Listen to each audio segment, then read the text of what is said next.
திருப்பதி ஏழுமலையானின் தாடையில் பச்சை கற்பூரம் சாற்றும் வழக்கம் இன்றும் கடைபிடிக்கப்பட்டு வருகிறது. தினசரி அடிப்படையில் கோடிக்கணக்கான பக்தர்கள் தரிசனம் செய்யும் ஏழுமலையானுக்கு இந்த சடங்கு ஏன் செய்யப்படுகிறது என்பதற்கு பின்னால் ஒரு சுவாரஸ்யமான புராணக் கதை உள்ளது. திருமலைக்கு தொண்டாற்றுவதற்காக அனந்தாழ்வார் என்ற தீவிர பெருமாள் பக்தர் ஒருவர் தனது குருவான இராமானுஜரின் கட்டளையை ஏற்று தனது கர்ப்பிணி மனைவியுடன் அங்கு தங்கியிருந்தார். பெருமாளுக்காக ஒரு பூந்தோட்டம் அமைக்க எண்ணி முதலில் ஒரு குளம் ஒன்றை இருவரும் சேர்ந்து வெட்டி கொண்டிருந்தனர்.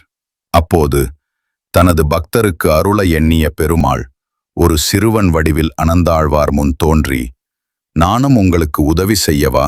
என்று கேட்டார். தனக்கு பிடித்த பெருமாளுக்கு தான் மட்டுமே சேவை செய்ய வேண்டும் என்ற எண்ணம் கொண்டிருந்த அனந்தாழ்வார் அதை மறுத்துவிட்டார். ஆனாலும் அனந்தாழ்வாருக்கு தெரியாமல் அவருடைய மனைவி அந்த சிறுவனை தன்னுடன் வேலைக்குச் சேர்த்து கொண்டார். சிறுவனின் உதவியால் மண் கொட்டும் பணி வேகமாக நடப்பதைக் கண்ட அனந்தாழ்வாருக்கு சந்தேகம் ஏற்பட அவர் திரும்பி பார்த்தார். சிறுவன் தன் மனைவிக்கு உதவுவதை பார்த்ததும் அவருக்கு கோபம் வந்தது. தனது கையில் இருந்த கடப்பாரையை எடுத்து அந்த சிறுவனை தாக்கினார். இதனால் சிறுவனின் தாடையில் இருந்து இரத்தம் வழிய ஆரம்பித்தது. உடனே அந்த சிறுவன் அங்கிருந்து ஓடி மறைந்து விட்டான். மறுநாள் காலையில் அர்ச்சகர்கள் பெருமாளுக்கு பூஜை செய்வதற்காக சன்னதிக்குள் நுழைந்தனர். அங்கே மூலவரான ஏழுமலையானின் தாடையில் இருந்து இரத்தம் வழிந்து கொண்டிருந்ததைக் கண்டனர்.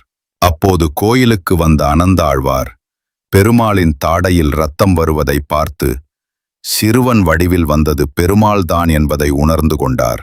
இதனால் மன வருத்தமுற்ற அனந்தாழ்வார் உடனடியாக பச்சை கற்பூரத்தை எடுத்து பெருமாளின் தாடையில் பூசினார். பச்சை கற்பூரம் மருந்தாகவும் செயல்பட்டு உடனே இரத்தம் வழிவது நின்றது. இந்த அற்புதம் நிகழ்ந்த புராணக் கதையை நினைவுபடுத்தும் விதமாகத்தான் இன்றளவும் திருப்பதி ஏழுமலையானின் தாடையில் பச்சை கற்பூரம் சாற்றப்படுகிறது.